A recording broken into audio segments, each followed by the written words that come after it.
नमस्कार सभी को। मैं के पुनिया आप सभी का अपना स्वागत करता हूं। प्यारे विद्यार्थियों, रिट पात्रता परीक्षा का आयोजन हो चुका है और आशा करते हैं आपका पेपर अच्छा रहा होगा। ये जो पेपर है इसमें जो मिनिमम क्राइटेरिया रखा गया था, एससी एसटी और ओबीसी के जो उम्मीदवार हैं उनके लिए अपने को पता है कि जो मिनिमम अपने को मार्क्स लाने थे वो 55% अंक जो है वो अपने को लाना अनिवार्य था। सामान्य के जो उम्मीदवार हैं उनके लिए अपने को पता है कि 60%। इसका मतलब ये हुआ कि 83 अंक लगभग इन कैटेगरीज के जो उम्मीदवार हैं उनको यहाँ पर जो प्रश्न है वो इतने सही होने चाहिए 150 में से, और यहाँ पर जो 90 प्रश्न है वो सामान्य के उम्मीदवार के यहाँ पर सही होने चाहिए थे। अब कई विद्यार्थियों का ये मानना है कि सर जैसे एससी एसटी या ओबीसी का कोई कैंडिडेट है, उनको लगता है कि सर ज्यादा स्कोर नहीं हुआ, 80 के आसपास ही रह गया या 79 या 78 के आसपास ही बन पाया है, अधिकतम 5 अंक हम दूर रह गए हैं। तो कई विद्यार्थी ऐसे हैं जो काफी निराश हैं कि सर या 3 अंक दूर हैं, 80 अंक ही 80 प्रश्न जो है वो ही सही यहाँ पर हो रहे हैं। हमारे यहाँ पर 3 प्रश्न और सही हो जाते तो प्रश्नों की संख्या 83 हो जाती और जो मिनिमम क्राइटेरिया है तो उसमें हम आ जाते, तो नेक्स्ट भर्ती हेतु अपने जो मुख्य परीक्षा का आयोजन होगा उसमें हम सर एलिजिबल हो पाते। तो देखिए यहाँ पर मैं आप लोगों को बताना चाहूंगा, कई पारी हैं, जैसे अपने मैं 28 तारीख वाली जो पारी है 28/2 को अपना जो एग्जाम हुआ उसमें जो सेकंड लेवल की मैं यहाँ पर बात कर रहा हूँ उसमें अपने देखें तो बोनस अंक अपने को यहाँ पर मिल सकते हैं। बोनस अंक जो है वो मिल सकते हैं। आप लोगों ने देखा होगा कि कई जो अपने सब्जेक्ट के जो विशेषज्ञ हैं उन्होंने आंसर की बताई, उसके हिसाब से अपने देखें तो हिंदी वाला जो पोर्शन है 28 तारीख को जो पेपर हुआ उसमें उनका मानना ये है कि उसमें 3 क्वेश्चन ऐसे हैं जो बोनस में जा सकते हैं। ठीक है, अब यहाँ पर बोनस में कई विद्यार्थियों जैसे ये 3 प्रश्न हैं, अब कौन से प्रश्न है उतना मेरे को अभी ध्यान नहीं है, लेकिन इन 3 प्रश्नों में किसी विद्यार्थी ने उन प्रश्नों को गलत मान रखा था, तो यहाँ पर वो अगर उसमें प्लस करते हैं, किसी विद्यार्थी के जैसे 80 प्रश्न सही हो रहे हैं, 3 यहाँ पर उनको ये जो गलत उन्होंने माने थे ये यहाँ के उनके बोनस बनते हैं, तो 83 का जो आपका दायरा है तो वो यहाँ पर क्वालिफाई हो सकता है। ऐसा नहीं माने कि अभी हमारे 80 या 79 ही बन रहे हैं। जब अपने आप लोगों का परिणाम जारी होगा 3 हिंदी में हो सकते हैं, उसके अलावा एक आध प्रश्न जो है वो मनोविज्ञान में भी अपना हो सकता है, क्योंकि मनोविज्ञान में आपने देखा कि अब की बार जो कॉमन सेंस के हिसाब से जो प्रश्न आते हैं तार्किकता के, उस हिसाब से उन प्रश्नों को डाला गया था। 1 लाइनर प्रश्न कम थे, सीधा सपाट नहीं, स्किनर के बारे में, वुडवर्थ के बारे में या फिर कोहालबर्ग के बारे में इस हिसाब से नहीं पूछा गया था। एक दो कोई मास्लो के ही प्रश्न सामने आए हैं, तो मनोविज्ञान में भी एक प्रश्न ऐसा बन सकता है, अमूमन बन जाता है, जो कि बोनस के रूप में देना पड़ता है। फिर अपने सब्जेक्ट का जो पेपर हुआ, जो प्रश्न थे, जो 60 प्रश्न सब्जेक्ट के आते हैं, तो 60 प्रश्नों में एक प्रश्न वैकल्पिक रूप में गलत हो सकता है, तो एक बोनस अंक वहां भी अपने को मिल सकता है। इस हिसाब से अधिकतम अपने चालें तो जो विद्यार्थी 5 क्वेश्चन दूर है, ठीक है, यानी कि किसी के यहाँ पर 83 चाहिए और उनके 79 भी अगर वो जोड़ रहा है बच्चा, तो यहाँ तक वो पहुंच सकता है, क्योंकि परिणाम जारी आएगा उसमें आप स्कोर कार्ड देखोगे तो यहाँ पर बन जाता है।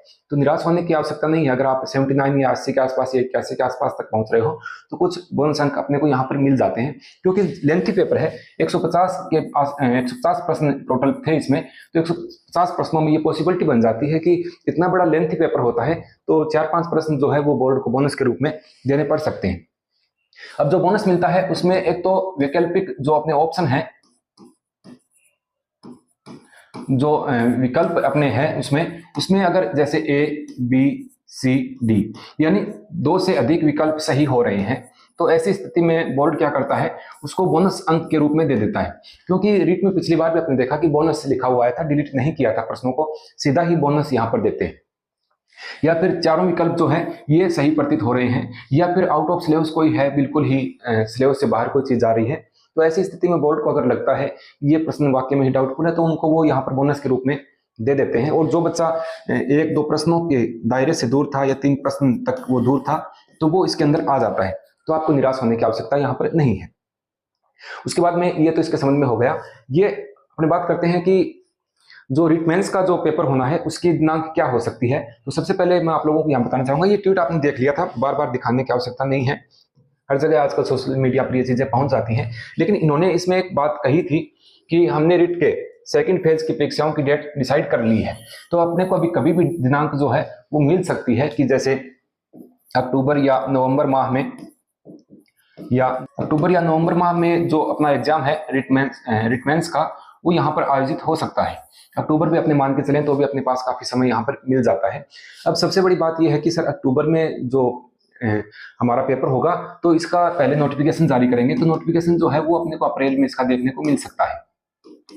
ठीक है, अप्रैल माह में इसका जो विज्ञापन है तृतीय श्रेणी का, ये अपने को देखने को मिल सकता है। अब बात ये आती है कि सर कितने पदों पर जो विज्ञापन है वो जारी हो सकता है। इसके संबंध में पहले भी अपने बीच एक बार बात हुई थी। देखिए, अभी जो वित्तीय स्वीकृति मिली वो 7,000 पदों पर, पीछे आप लोगों ने, मैंने भी बताया था, अन्य यूट्यूबर्स हैं जो चैनल है उनके माध्यम से बताया गया था कि 7,000 पदों की खूब उस समय ये चर्चा चली कि सिर्फ 7,000 पदों पर ही भर्ती जो है उसका विज्ञापन यहाँ पर आने वाला है। जबकि अपने देखें, एक बार जो ट्वीट किया गया था इसको अपने देख लेते हैं। 20,000 पदों पर विभिन्न भर्तियों की वित्तीय स्वीकृति के फाइल जो है वो भेजी थी, और जहां मुझे तक ये जो अपने बेरोजगार संघ के अध्यक्ष हैं उस समय उनका ये ट्वीट किया गया था। 20,000 पदों में से 7,000 पदों, यहाँ पर 7,000 पदों की बात की थी, डीपीसी के बाद बढ़ोतरी संभव है। ठीक है, ये बात अलग थी, पर तृतीय श्रेणी शिक्षक भर्ती की वित्तीय स्वीकृति जो है वो प्राप्त हुई है। यानी कि उस समय जो वित्तीय स्वीकृति मिली वो 7,000 पदों पर। लेकिन यहाँ पर आपको पता है कि डीपीसी का मामला जो है, यानी जो तृतीय श्रेणी शिक्षक हैं वो प्रमोटेड होकर सेकंड ग्रेड बनने वाले हैं, और उनके प्रमोशन की वजह से जो पद रिक्त होंगे तो वो पद और यहाँ पर जोड़े जा सकते हैं। इसमें 3 दायरे हैं, मैं आपको बता देता हूं। पहली बात है कि 7,000 पदों पर भर्ती आएगी क्या सर? 14,500 पदों का भी एक बार ये हुआ था कि 14,500 पद भी हो सकते हैं, और अधिकतम जो 20,000 पद हैं वो अधिकतम हो सकते हैं। इससे ज्यादा पद तो नहीं आएंगे 20,000 से, अधिकतम 21 या 20,500 के आसपास हो सकते हैं। अब ये जो डीपीसी का मामला है ये कोर्ट में था, कोर्ट में चल रहा है कि किसी कारण से उनको जो प्रमोटेड है वो नहीं किया गया था। अगर वो प्रमोटेड होकर सेकंड ग्रेड में जाते हैं तो वो डीपीसी की वजह से जो पद रिक्त होंगे वो यहाँ पर अगर इसमें जुड़ते हैं तो मुझे संभावना लगती है कि 20,000 पदों पर ये भर्ती जो है इसका आयोजन हो सकता है। इसमें एक दूसरा रीजन ये है कि सरकार अभी जो सेकंड ग्रेड के अपने देखा कि 2,000 के समलम पद जो हैं वो निकाले हैं, वहीं अपने फर्स्ट ग्रेड की बात करें तो 2,000 के समलम पद निकाले गए हैं। उसी हिसाब से अपने देखें तो सरकार, मुझे लगता है कि जाते समय जब सरकार अंतिम चरण में होगी, जब उनका कार्यकाल पूरा होने वाला होता है, उस समय एक बड़ी भर्ती जो है वो सरकार हमेशा ही निकालती है। तो अगर ये भर्ती अब निकलती है तो ये अगर 7,500 पदों पर भी ये भर्ती आ जाती है तो भी कोई इसमें अतिशयोक्ति नहीं कह सकते अपने। ठीक है, तो अपने इसी हिसाब से तैयारी करनी है कि अगर 7,500 पद भी आए तो भी हम अच्छा करेंगे, क्योंकि सेकंड ग्रेड का और रेट लेवल सेकंड का सिलेबस जो है वो समान सा ही है। ठीक है, आगे अपने बात करें कुछ और चीजें मैं आप लोगों को दिखाना चाहूंगा। ये नई न्यूज नहीं है, आप इसको नया मत मानना, मैं इसको इसलिए लेके आया हूँ क्योंकि अपने ये वाला दायरा है ना, इसको देखने वाले हैं। ये तृतीय श्रेणी, ये अभी समाचार पत्र की अभी की नहीं है, ये पिछली जो रिट आई ना उसका ये कटिंग है, क्योंकि इसमें अपने इन चीजों को देख सकते हैं। फिलहाल इसको अपने को नया नहीं मानना है। मैं आपको थोड़ा सा सिलेबस जो है वो दिखाना चाहूंगा। कुल 300 अंकों का जो पेपर है वो अपना होना है। जो नए विद्यार्थी अभी बीएड करके आए हैं उनको बता दें, 300 अंक का जो आपका पेपर है वो यहाँ पर होना है, और प्रश्नों की संख्या जो है वो 150 क्वेश्चन यहाँ पर अपने रहने वाले हैं। यानी कि एक प्रश्न अपना यहाँ पर 2 नंबर का रहने वाला है। 1/3 नेगेटिव मार्किंग भी यहाँ पर इसमें रहने वाली है, उसी की तर्ज पर होगा। इसलिए लेवल फर्स्ट की अपने बात करें तो राजस्थान का भौगोलिक, ऐतिहासिक एवं सांस्कृतिक जो परिदृश्य है वो 90 अंक का रहने वाला है फर्स्ट लेवल वालों के। राजस्थान सामान्य ज्ञान, शैक्षिक निहार्थ एवं निःशुल्क एवं अनिवार्य शिक्षा अधिकार जो है वो, और अधिनियम समसामयिक विषय जो है ये 90 अंक का ये रहने वाला है। उसके बाद विद्यालय विषय जो है 50 अंक का आपके ये रहने वाला है। शैक्षिक रीति रिवाज है 40 अंक का ये है। शैक्षिक मनोविज्ञान 20 अंक है, और सूचना तकनीकी 10 अंक है। इस प्रकार से टोटल मिलाकर के 300 अंकों का जो पेपर है वो यहाँ फर्स्ट लेवल की बात कर रहा हूँ। वही स्थिति यहाँ पर सेकंड लेवल में भी वही स्थिति है, वही सेम कंडीशन जो है वो यहाँ पर बनती है। एक बार आप देख लीजिएगा इस चीज को। अब आपने एक बार देखिए, नवंबर में जो पेपर है उसका आयोजन हो सकता है सर। ठीक है, नवंबर माह में जो परीक्षा तिथि जो है वो रखी जा सकती है। इसका विज्ञापन जो है वो अप्रैल में अपने यहाँ पर हो सकता है। ठीक है, विज्ञापन जारी हो सकता है अप्रैल में। अगर अपनी बात करें तो पेपर के संबंध में मैंने आप लोगों को बता दिया है। अच्छे से अपनी तैयारी को अभी से जारी रखें, क्योंकि विज्ञप्ति आने के बाद में तैयारी करते हैं तो उन तक तैयारी हो नहीं पाती है। एक अपना टाइम टेबल सेट करें कि मेरे को इतने सब्जेक्ट पढ़ना है, इतने घंटे साइकोलॉजी जो है उसका अध्ययन करना है, और शैक्षिक परिदृश्य वगैरह है उसको भी अच्छे से आप देख लीजिएगा। जो भी आपका सब्जेक्ट है उसके अनुसार आप अच्छे से तैयारी कीजिए। अपने पास अभी अवसर है और काफी समय इसमें पड़ा है मेंस में।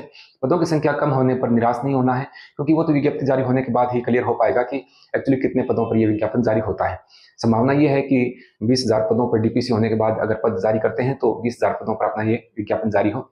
तो मिलते हैं किसी नेक्स्ट सेशन में नई जानकारी के साथ, तब तक के लिए नमस्कार, जय हिंद।